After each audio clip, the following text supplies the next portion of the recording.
ভালো করে বুঝবেন, আপনার মেয়েকে 3 ঘরে বিয়ে দিবেন না।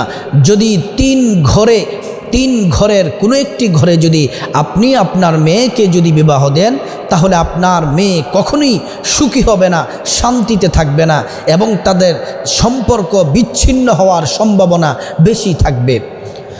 একজন বাবা হযরতে আলী রাদিয়াল্লাহু আনহুর কাছে আসলেন। আয়েশা বললেন, ইয়া আলী, আপনি তো আল্লাহর রাসূলের মেয়ের জামাই, আপনাকে আল্লাহর রাসূল সাল্লাল্লাহু আলাইহি ওয়াসাল্লাম খুব বেশি মহব্বত করতো, ভালোবাসতো। আপনার কাছে একটি পরামর্শের জন্য আসলাম।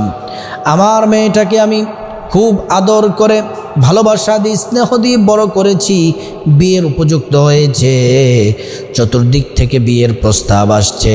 এখন আমি আমার মেয়েকে কোন ঘরে বিয়ে দিলে আমার মেয়ের জন্য কল্যাণ হবে, আপনি যদি আমাকে একটু পরামর্শ দিতেন, উপদেশ দিতেন। হযরত আলী রাদিয়াল্লাহু আনহু বললেন, ভাই আপনি শুনুন, আপনাকে আমি 3টি পরামর্শ দিব। এই 3টি ঘরে আপনার মেয়েকে বিবাহ দিবেন না, এই পরিবারগুলোতে আপনার মেয়েকে বিবাহ দিবেন না। যদি দেন আপনি কঠিন বিপদে পড়বেন, আপনিও কাঁদবেন, আপনার মেয়েও কাঁদবে, সংসার টিকবে না। 1 নাম্বার হলো, যে সংসারে শুধুমাত্র নারীদের ক্ষমতা থাকে, নারীরা সব বিষয়ে সিদ্ধান্ত নেয়। যেমন মেয়েটির মা ঘরের কর্তা থাকে, মেয়ের মা তার বাবার কোনো কথাকে মূল্যায়ন করে না, পুরুষদেরকে মূল্যায়ন করা হয় না। শুধুমাত্র নারীরা যে সিদ্ধান্ত নিবে, এই সিদ্ধান্তই কার্যকর হবে, পুরুষদেরকে মূল্যায়ন করা হয় না। এমন পরিবারে আপনার মেয়েকে কখনোই বিয়ে দিবেন না। অথচ আল্লাহর রাসূল হাদিসের মধ্যে বলেছেন, আদ-দুনিয়া কুল্লুহা মাতা ওয়া খায়রুল মাতা'id দুনিয়া ইমরাতুস সালিহ। আল্লাহ রাসূল বলছেন, দুনিয়ার মধ্যে যা কিছু আছে সব কিছু আল্লাহ তাআলার নিয়ামত, আর আল্লাহ তাআলার সব নিয়ামতের মধ্যে সবচেয়ে সেরা শ্রেষ্ঠ নিয়ামত হলো নেককার স্ত্রী। সুবহানাল্লাহ। আর যারা নেককার স্ত্রী হবে, তারা কখনোই কোনো বিষয় একা সিদ্ধান্ত নেয় না। নেককার স্ত্রীরা তার স্বামীর খেদমত করে, স্বামীর কথাকে প্রাধান্য দেয়, স্বামীর সাথে পরামর্শ করে কাজ করে।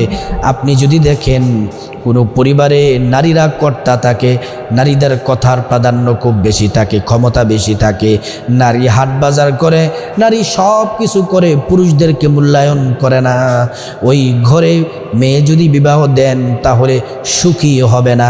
এটা বলেছেন নবীজির মেয়ের জামাই হযরতে আলী রাদিয়াল্লাহু আনহু। 2 নাম্বার হলো, যেই পরিবারে, যেই ঘরের মধ্যে শুধু পুরুষ কর্তা থাকে, নারীদের সাথে কোনো মাশওয়ারা করা হয় না, পরামর্শ করা হয় না, নারীদের কথাকে কোনো মূল্যায়ন করা হয় না, নারীদের কথাকে কর্ণপাত করে না, প্রাধান্য দেয় না, পুরুষরাই সব করে, ওই পরিবারেও মেয়ে বিয়ে দেওয়া যাবে না। হযরতে আলী রাদিয়াল্লাহু আনহু বলেন, ওই পরিবারেও দেওয়া যাবে না। আইয়ামে জাহিলিয়াতের যুগ ছিল, বর্বরতার যুগ, কঠিন যুগ। ওই সময়কার মানুষগুলা বড়ই নিষ্ঠুর ছিল। একদল যুবক দাঁড়িয়ে আছে রাস্তার পাশে, কয়েকজন যুবক রাস্তার পাশে দাঁড়িয়ে আছে, আর গর্ভবতী মহিলা একজন রাস্তার পাশ দিয়ে যাচ্ছে। যুবকগুলার মধ্যে কথোপকথন চলতেছে, মহিলার পেটে কি ছেলে হবে নাকি মেয়ে হবে, এই বিষয় নিয়ে যুবকগুলা তর্ক বিতর্কের মধ্যে লিপ্ত হলো। তারা সিদ্ধান্ত নিল যে এই মহিলার পেট কেটে দেখতে হবে ছেলে নাকি মেয়ে। কতটা নিষ্ঠুর, কতটা বর্বরতার যুগ ছিল। এই যুবকগুলা মেয়েটির পেট কেটে তারপরে দেখলো ছেলে না মেয়ে।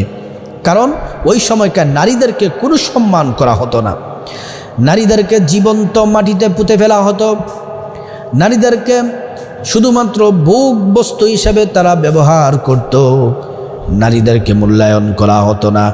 যদি কন্যা সন্তান যদি জন্মগ্রহণ করত, কন্যা সন্তান হলে সেটাকে তারা অপমান মনে করত, সেটাকে তারা অভাগা মনে করত, কারণ কন্যা সন্তানকে জীবন্ত মাটির মধ্যে তারা পুঁতে ফেলত।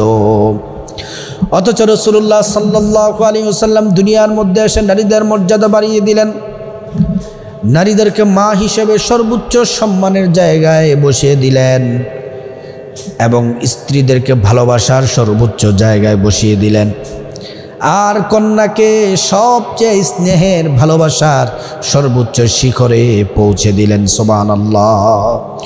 হযরত আলী রাদিয়াল্লাহু আনহু বললেন, যেই জায়গায় শুধু পুরুষ কর্তা থাকে, নারীদের কথা কোনো মূল্যায়ন করা হয় না, নারীদেরকে মর্যাদা করা হয় না, শুধুমাত্র পুরুষরাই তারা সব করে, স্ত্রীর সাথে এবং পরিবারের মহিলাদের সাথে তারা পরামর্শ করে না, তাদের কথা কর্ণপাত করে না, ওই পরিবারেও তোমার মেয়ে বিবাহ দিবে না। যদি দাও তাহলে অশান্তির আগুনে জ্বলবে, সংসার বিচ্ছিন্ন হয়ে যাবে।